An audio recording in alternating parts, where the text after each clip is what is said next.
and welcome to 5-inch Floppy on GameArena.com.au. I'm Junglist.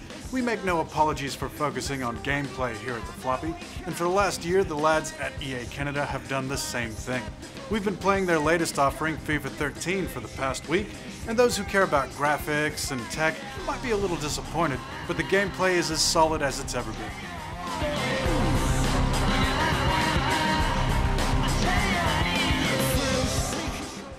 Most interestingly, the best feature about FIFA 13 is how it makes you worse. Whenever a player receives the ball, now their first touch is imperfect. Most of the time it'll be fine enough, but sometimes they take a bad touch, just like in real life. He's got space, and he lets fly here. Spain have scored. The most important thing here is that it's not random. The same physics calculations that are used for shooting are used here to determine what your first touch will be like. What you're doing while you're trying to take the ball also affects your first touch. This is a step towards realism that leaves other football games behind, previous FIFAs included, and the effects it has on gameplay is that you end up thinking more like you would in a real football match.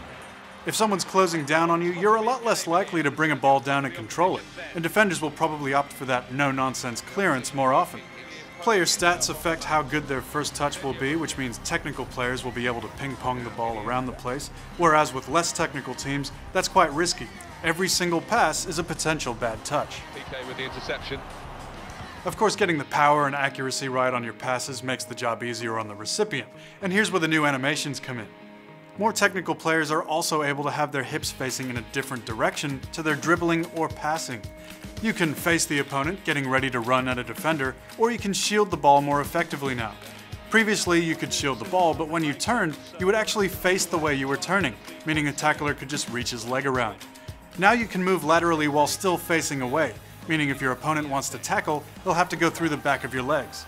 That's a real tussle for the ball. And because the passing system in FIFA rewards you with accuracy for facing your target, being able to have your hips facing one way while passing or dribbling in another way gives technical players that necessary advantage. Yet on the other hand, now that everyone's taking a nice, careful touch every pass, you'll probably find the game a bit more hectic when up against an aggressive player that always closes down. Defenders can now realize when they're not going to get to the ball first and try and put their body in front of the attacker. If that fails, you can push and pull and apply physical pressure to throw the attacker off any cross or shot that might be coming. Attackers have a bit more of an ability to read the play now. Instead of maneuvering for the next pass, they'll maneuver for the next two passes. Normally, everyone outside of this zone would just be keeping formation. But now you'll see players run ahead in anticipation of a chain of passes. Watch this player here run all the way up to be a part of the play. The new animations have helped your offense as well. Watch this attacker clearly display his desire for a through ball and then stutter his steps slightly to stay onside. Being a game that relies heavily on reaction speed, FIFA is still excruciating to play with lag, which there's a lot of online at the moment, and there also seems to be a lot of connection issues. At one point we were searching for a game for an hour with no luck. It's important to note this only happens when being matched with randoms.